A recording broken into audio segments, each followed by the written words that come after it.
Today we are going to discuss the topic interceptive orthodontics. Interceptive orthodontics, it is the second branch of orthodontics. First one is the preventive, second one is interceptive, third one is corrective, and fourth one is surgical. So preventive orthodontics is dealing with the it is the orthodontics branch which gives treatment before the onset of or before the onset of any malocclusion, which we prevent any sort of habits or such things which can lead to malocclusions. So we are dealing with the prevention part in the preventive orthodontics. And in the interceptive orthodontics, here already the signs and symptoms of malocclusion developed, and we try to restrict it without going to a severe condition. So it refers to measures undertaken to prevent a potential malocclusion from progressing into a more severe one. So the definition is, it is the phase of the science and art of orthodontics employed to recognize and eliminate potential irregularities and malpositions of the developing dentofacial complex. And the procedures involved or included in the interceptive orthodontics are, the first one is serial extraction, next is correction of developing crossbite, then control of abnormal habits, space regaining, muscle exercises, interception of skeletal malrelation, removal of soft tissue or barrier to enable eruption of teeth. Coming to the serial extraction is the most important and part in the interceptive orthodontics. It is done in the early mixed dentition stage, and it is a planned extraction of certain deciduous teeth in an orderly sequence and predetermined pattern to guide the erupting permanent teeth into a more favorable position.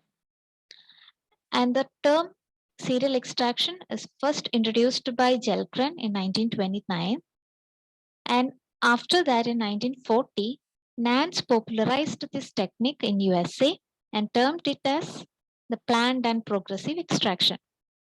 And later in 1970, Holtz, he's the one actively supervised the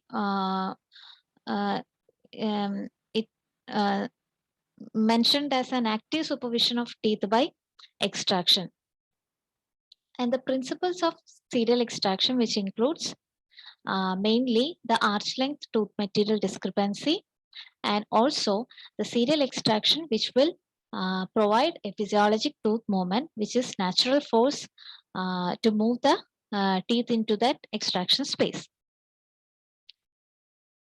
The indication of serial extraction is class 1 malocclusion with enormous skeletal pattern, arch length deficiency, absence of physiologic spaces, premature loss, crowding, localized gingival recession in lower anteriors, ectopic eruption, mesial migration of buccal segment, abnormal eruption pattern, lower anterior flaring, ankylosis, and where growth is not enough to overcome the discrepancy, and also in straight profile patients. And certain contraindications are there, which includes class 2 and class 3 malocclusion with skeletal abnormality, spaced dentition, in which already space is there, so we don't need to extract another tooth to provide more space. And also in anodontia and oligodontia cases, in open bite and deep bite cases, midline diastema, class 1 malocclusion with minimal space deficiency, unerupted malformed teeth, for example, dilacerations, extensive caries or heavily filled first permanent molars, mild disproportion between arch length and tooth material that can be treated with proximal stripping. In all these cases, the serial extraction is contraindicated. The most the advantages of serial extraction, which includes serial extraction provides a physiologic tooth movement. We do not need any orthodontic force to move the teeth. Where the extraction spaces, the tooth will automatically erupt to that of that extraction space, and it is more physiologic and stable. And also, this will reduce the physiological trauma also, and it can reduce the duration of fixed orthodontic treatment. Better oral hygiene can be provided. Healthy periodontium can be provided because of the physiologic movement of the tooth. And also lesser retention period and more stable results can be obtained by serial extraction. Disadvantages are proper clinical judgment is needed before going to a serial extraction. It should be planned and predetermined extractions. So proper clinical judgment should be there. And the treatment time is prolonged, maybe 2 to 3 years. And the patient cooperation is needed because of this prolonged treatment time.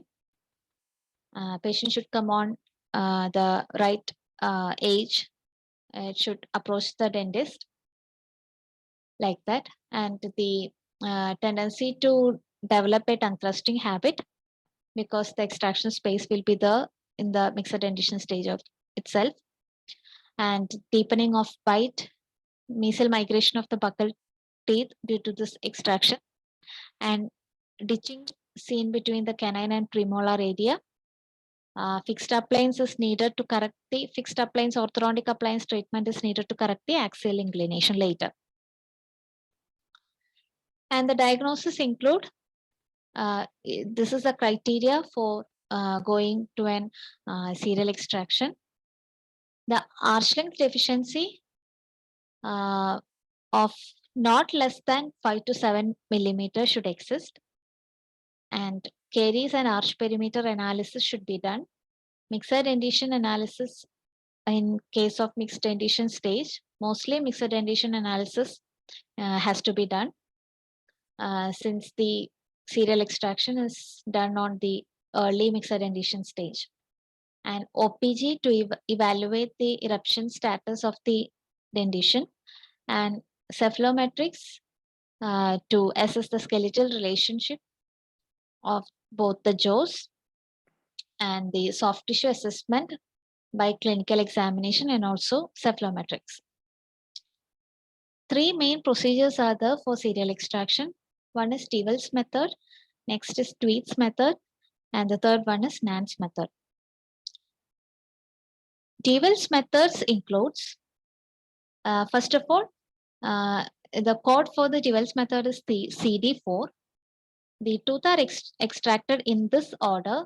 That means first the deciduous canine is extracted, then deciduous first molar, and it is deciduous first molar, and it is followed by the permanent first molar after it started to erupt to the occlusion.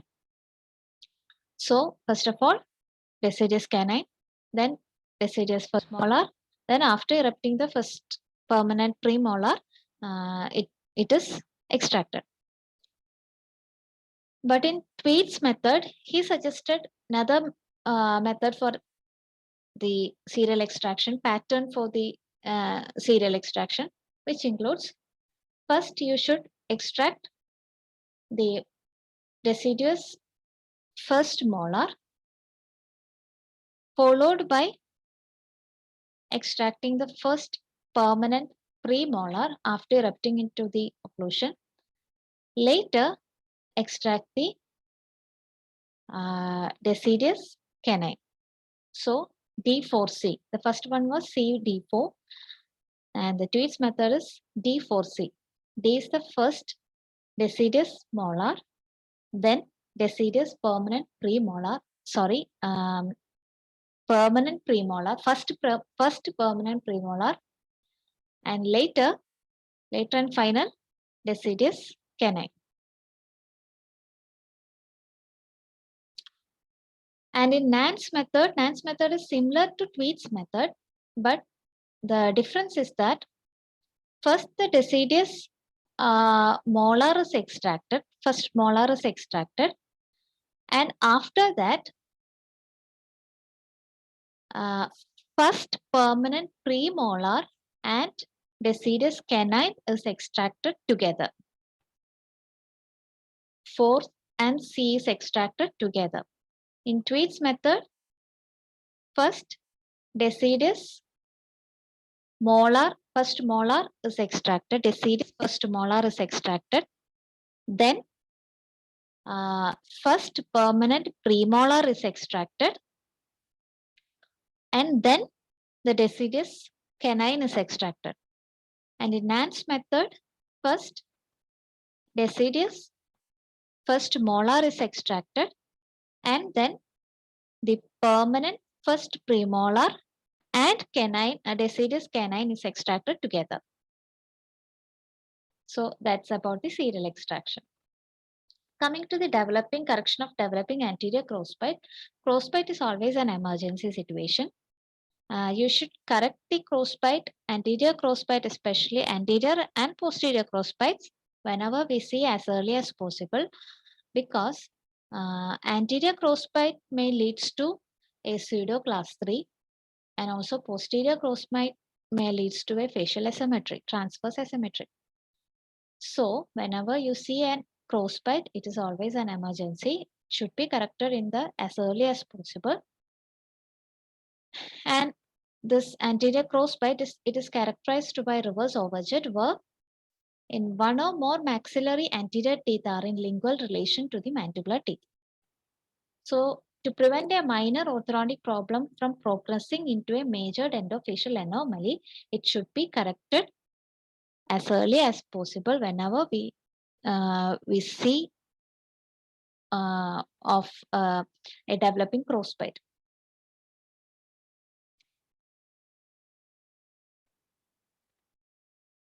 Crossbite is of different type classification, includes dentoalveolar anterior crossbite, functional anterior crossbite, and skeletal anterior crossbite.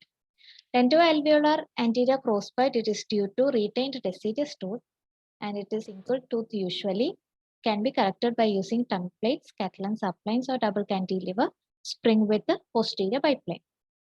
And the functional anterior crossbite, it is the pseudo class 3 malocclusion due to some occlusal prematurities, and we should eliminate the occlusal prematurity so that the patient can bite in a proper 3-point contact, and this tendency to get the mandible forward will be reduced. And the skeletal anterior crossbite, it is mainly due to the skeletal discrepancy, and we should employ an growth modification procedure to correct the skeletal discrepancy. Coming to the interception of habit, habit will always leads to malocclusion.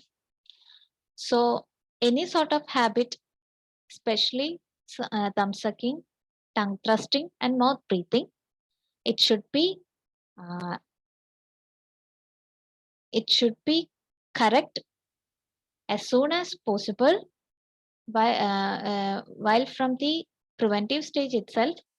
If we notice a patient or a child who's having a particular habit, we should treat that child to stop that habit and to prevent as a prevention. And if the child is if you see the child after the stage of prevention, you should intercept the habit so that it will not cause any severe malocclusions. So various methods for different habit correction should be employed for each of the habits. And space regaining, space maintaining is comes under the preventive orthodontics.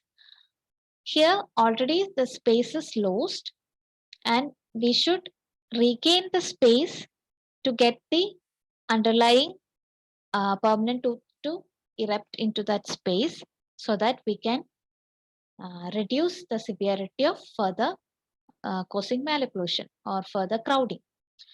So the method to regain the space are some appliances can be used. One is Gerber space regainer using jack screw, space regainer using cantilever spring are some of the examples.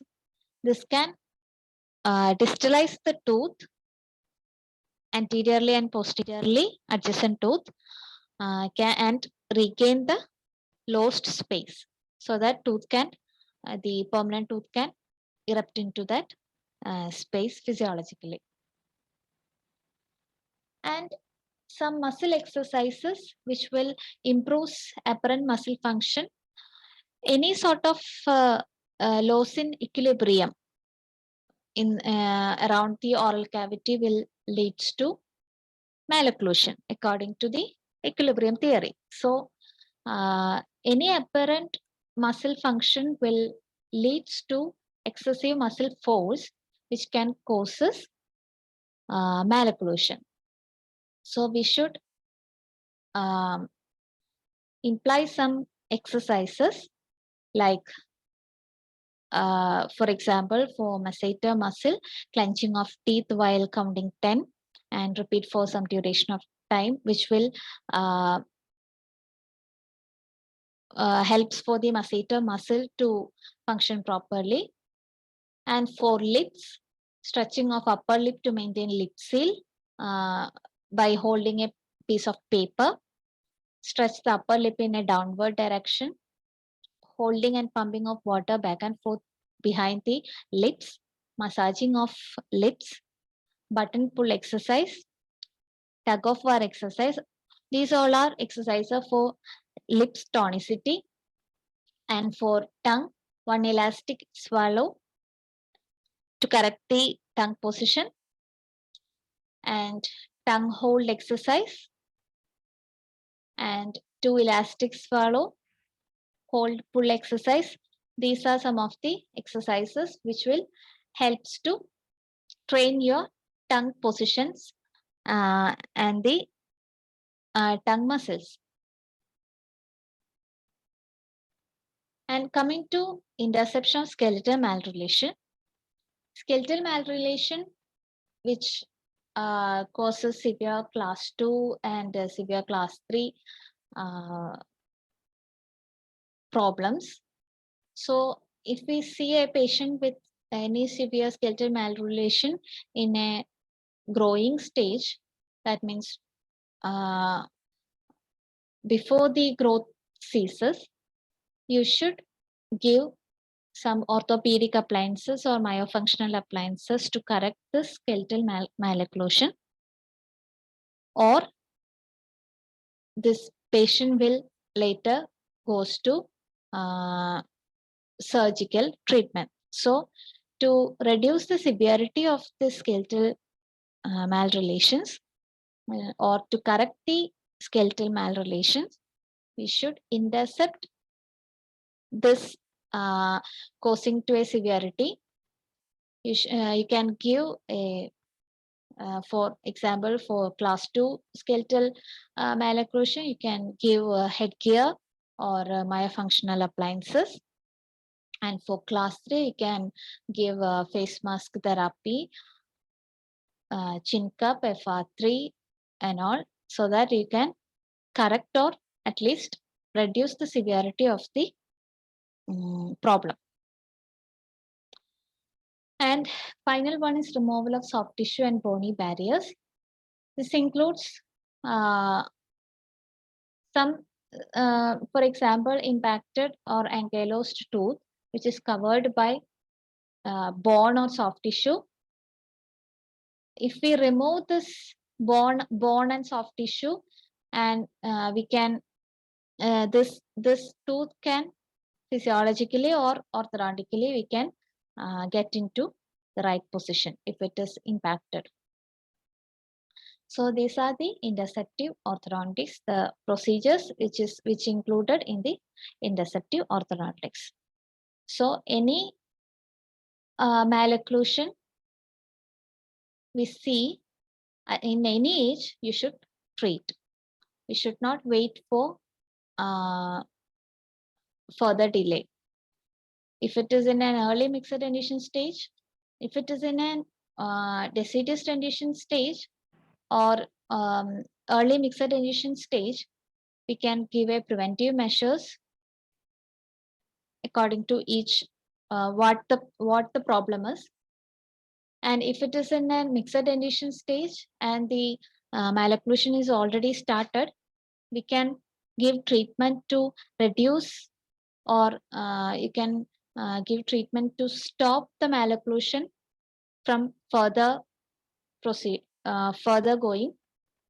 And if it is already established, a severe malocclusion is already established, we can correct it in later age.